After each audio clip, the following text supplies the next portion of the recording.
Yo, what's up guys, Coach Breezy here. Today I have a VOD review of two really good players, Norcal Nugzz and also Karp. They played very well during this dream hack. I feel like there were some mistakes that they could have done during the other games that they played other than Game 5 and Game 2. They did tend to die before the getting placement. I believe they could have capitalized on that. But today I just want to talk about Endgame. I want to talk about the dead side rotates, and I also want to talk about being on low ground and like when to take low ground plays and stuff like that, or when to be in low ground in Endgame. But without further ado, let's go ahead and get into this video.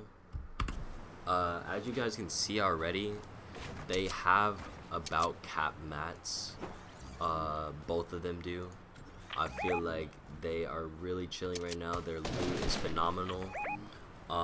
Really honestly right now, with a Misty Zone and also Robot Hill Zone, I feel like the only thing that they should be focusing on right now is getting to the northeastern side of the map right now. That should be the main focus currently, because usually when you have these second zones which have like difficult terrains and stuff, they're gonna usually pull to these most difficult terrains, and we'll go over the reason why in another video down the line. But if you would like to know personally why, and you could just talk to me, DM me on Discord, Twitter, email me. All my socials will be down in the description. But let's go ahead and get more into this. I feel like not taking this advantage and getting here is going to cost them by like playing edge zone. Getting at least to this island would be ideal, because if you can get to this island, then you can look for tags, because I feel like they were looking for tags in the wrong areas, you know, or at the wrong times. I feel like becoming stationary and then looking for tags is a lot more effective. Wouldn't have to waste any shields or anything like that. No rotation, of course, because you're more mid zone, and you can hold people from hold people that are like on edge zone, like this team here. You could hold people from rotating closer to you. You can make them go a different way. But yeah, I feel like right now this whole staying in this area is really pointless, especially with the mats that they have and the shields that they have and the loot that they have. I feel like staying in this area is pointless. The tags right now are useless. They should be looking for something more down the line when they become stationary, like towards mid zone. Here's a great example of if they were here earlier. So you see them boxing up right now just to get tags on this, and they do actually kill Jord here, which is really good aim by Karp. Unfortunately, replay is going to be laggy and stuff, but they do get the kill. They do not get the finish, I don't think. He actually gets the res off because more teams become more congested in there. But imagine if they were here already in this middle island, already stationary. They would have gotten that kill probably regardless, or even not getting the kill, they would have got tags for Storm Surge. And also they would be able to hold this team that's on the right side of them as well, to the east. Who is this? Yeah, Outcast, Snake, and Frat. They would have been able to hold those people from pushing to this so easily. So we're gonna see here that both teams are heading straight towards this middle island late. Definitely Frat and Snake could have been held a little bit more farther east, maybe run into Trap and Naughty. But yeah, it's all about becoming stationary, guys, and taking advantage of these like mid zones, because obviously, as you can see here, we do have a zone with robots, like I said. This is a really difficult terrain, especially if it pulls uphill. So lots of people that are going to be on the southwestern side of the map are going to have a really hard time getting up these hills. But let's go ahead and continue the video. Both teams do become stationary here. which is no problem at all. They are getting every team on the hill does see these two teams. They do eventually base up on the edge of Frat and Snake, which is no problem at all. But what I want to talk about here before we further continue into the video, I feel like if more teams were on here, like, I just want to point out, this is just a possibility, if more teams were actually contesting this, instead of trapping Nani going over here to modern building to refarm, if they were on these hills right here on edge zone, this one and also this one right here, I feel like that this would be a much harder rotate that they're about to do, just because of how many teams have eyes on both teams, and it just risks them of being griefed or focused. So, but let's go ahead and continue into it. I love how they are not fighting this team and being self-disciplined, because they do not need to play at all. Outcast Snake and Frat Impulse over here. Now we have a free rotate, and I'm guessing they were waiting on that, but they are getting focused, not as much. They do get a free rotate here up this hill. Oh yeah, we have a little outlier right here. Of course it's really laggy, but Karp does get beamed here in a moment. He does get beamed here by that solo outlier, and every team does hear that. Nugzz does a great job of keeping Karp like alive and safe and well. You'll see that later in game with the use of his harpoon. He does do a harpoon play later on, which is really smart. I love this right here. I really do love this. Nugzz going up the hill and getting like some sort of tarp going that goes uphill, so they have the chance to plan out their next rotation for the next zone, which is really, really smart. Because if it does pull to them, then they can just go back in old tarps here. If it does pull to them, they can go back in old tarps down the hill, and if it doesn't pull to them, they can plan their rotation at this top metal build in their cone. They can see pretty much everything as well. So let's take a note here. When you have these zones where you are playing edge zone, that means other people have to play edge zone with you, so any other build that is going to be in zone is going to be unoccupied. So every other build is going to be unoccupied that was in zone, because the zone now is about to be on their backs. So everybody just take that into note, that if the zone pulls to your back, it means that other teams are in the same scenario that you are in, and you have to be thinking about all the builds that are going to be unoccupied, and you can get there and stay ahead of zone in those builds as well. So let's go ahead and continue. They do pull zone here, which was amazing. Like I said, this little uphill tarp that they have is a really good for either way. If they pull zone, which it did, they can go and stay ahead of zone, or they can go to this top build, like I said, and plan out their rotates, because they have a free. They can plan this out really well by just building probably one more box high just to see where they can rotate to. But yeah, let's go ahead and play the rest of this out once zone starts closing. Like I said again, guys, once the zone starts closing, there's going to be lots of unoccupied builds. Currently, they do not need tags currently, because they did get a couple knocks and a little bit of tags in the earlier games, or earlier time of the game. So currently they don't need to be up here, really. I feel like taking advantage of nobody being down here would be way better than wasting mats up here, because you could really honestly stay ahead and just be chilling down here, to be honest. So let's go ahead and see. They start heading down, which is good. Let's see when zone closes. Let's go ahead and get the zone closed. Okay, so here.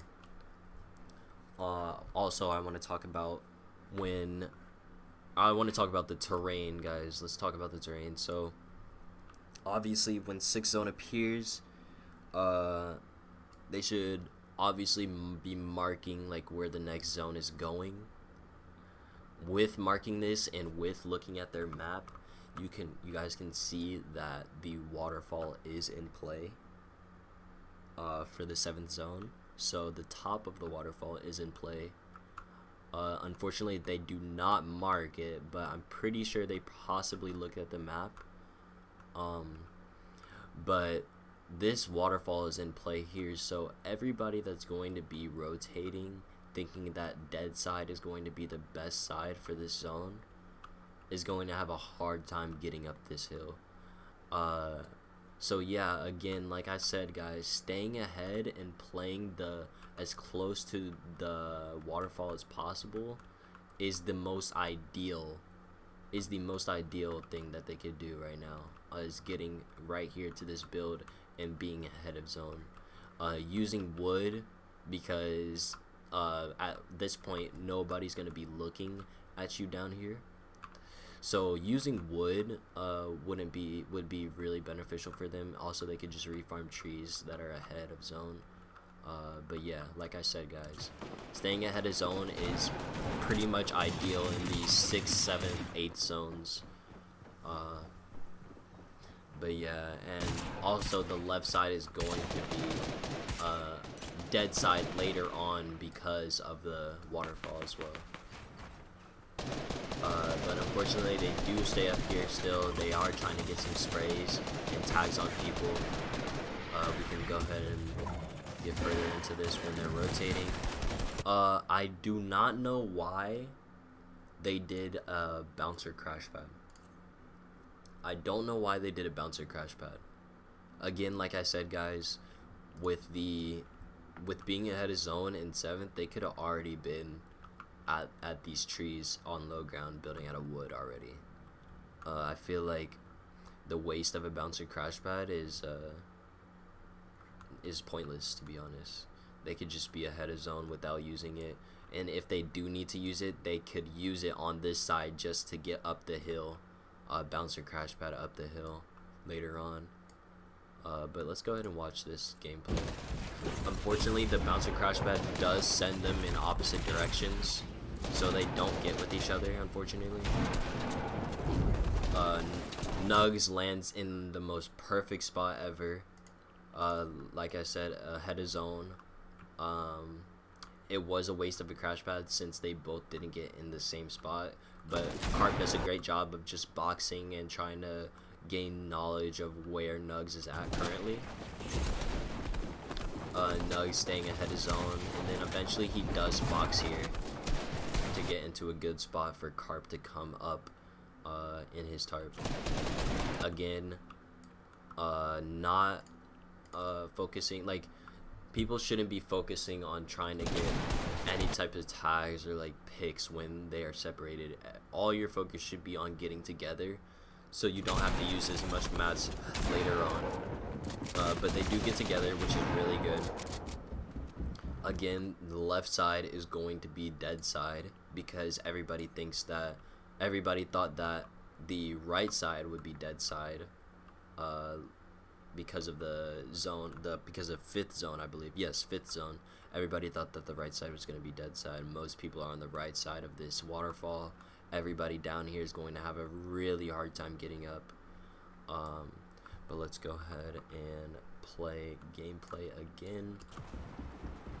Sorry about the replay being laggy. Happens, but they do eventually get up this hill, which is perfectly fine. They are getting focused again. They don't have to be looking for this, but I'm pretty sure that he saw this knock here. Oh no, they didn't see this knock, but they did hear people fighting down here. They are edge zone, so looking for this is not really the play. They should be trying to play dead side. above this hill so they don't get congested in all these builds. Because once people start rotating over them, or rotating over from the right side above to get to dead side, it's gonna be really congested. Gladly, they do find a rotate out of this. Go ahead and speed it up when zone closes. They do find a rotate out of this. Karp does a great job of telling Nugzz to come back instead of going forward into those old builds. And then Nugzz takes over eventually and starts to lead the tarp. They do a really great job at playing low ground here, guys.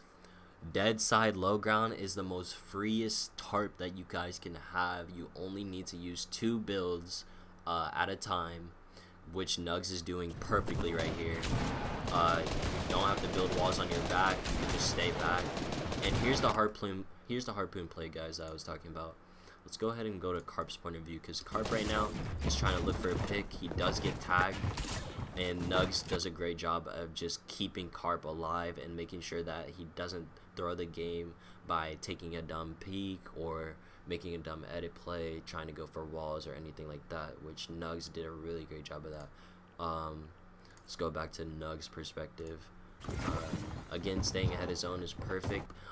Right here, guys, when they get closer and closer to these builds here, I feel like these builds kind of discourage Nugzz to go up. Again, realize that they are on the dead side. They were playing low ground at one point, and it was working very well for them. Oh, Karp got the pick for it. Let's go ahead and go to Karp's perspective. Let's go back a bit and watch it out from Karp's perspective. Don't want to miss anything like that. Karp gets a pick on this person right here, the solo. Sorry about that, guys. Let's go ahead and play this out. So Karp's looking for picks, seeing anything that he can get. He sees, or eventually he does see a player in his back right here. Free kill. He does try and go for the mats. Nugzz says it's not worth it, and then that's when the harpoon play comes in here. Nugzz harpoons him, gets him ahead. They heal up, and we'll go back to Nugz's perspective. Right now, they stop and get bolted. They're just trying to look for any picks that they can get. They see this guy right here, this solo, and I feel like this solo just not ruined the game for them, but drew so much focus that Nugzz lost focus on what's more important in these final zones, which is obviously staying ahead of zone. But yeah, I feel like this kind of made them lose focus on what was working for them, which was the low ground, and then that's what happens here. Nugzz starts tarping in. He starts making a tarp instead of dropping, because everything down here is going to be free. Everything down here is going to be free, guys. So they can start up the low ground tarp again and not be focused, and they can take these low ground fights, because everybody on low ground are the people that came up from the waterfall, from the bottom of the waterfall, so they are going to be shambles. But like I said, guys, the low ground, being at low ground is probably your best bet in the 8th zone and the 9th zone if you don't have impulses or like bouncers to get up with to high ground. In this game, they were not able to look for height. Unfortunately, Nugzz gets in these builds. Karp tries to help his teammate. I don't believe the play was for Karp to hop in this box with 2 people.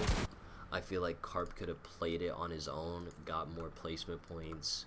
But yeah, this game was actually a really good experience to learn from. I feel like that these two did really well during this game. Only a couple mistakes, like I said before, guys. Staying ahead, prioritizing the 1st and 2nd zone, like I said in my previous videos, is the best thing to do. Then 3rd zone closing, that's a 50-50. You can't really do anything about that. If you get zone, it's good. If you don't get zone, it's whatever. You plan out your rotation for the next zone. they did get the zone for the 4th zone and the 5th zone, so they should have took the opportunity to take those builds that I was talking about earlier, when they had the the pre-tarp on the hill, and then it went down the hill during 5th zone closing, or 6th zone closing, sorry. Then 7th zone appeared with the waterfall in play. So we had the waterfall in play here. Here's the waterfall. You can't really see it, but all these builds, obviously, lots of people are going to be shambles trying to get up this hill.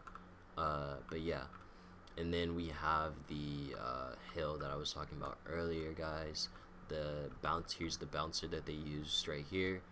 Bouncer crash pad. They could have stayed ahead of zone in these on the left side of zone, like I was speaking about, and went up the hill. They got up the hill. Again, playing low ground was working for them. They should have kept on playing low ground, but yeah, guys, I feel like that these two definitely are really good players. I definitely will be doing more VODs of them soon in the future. Hopefully this helped you guys. If it did, let me know down in the comments. Like and subscribe for more videos like this. I will be posting each day of new people. If you want to be featured, just go ahead and hit me up on Twitter, Discord, email me, anything like that. But anyways, guys, thanks for watching. Thanks for watching up until here. I'll have another video out for tomorrow for you guys. And yeah, see you soon.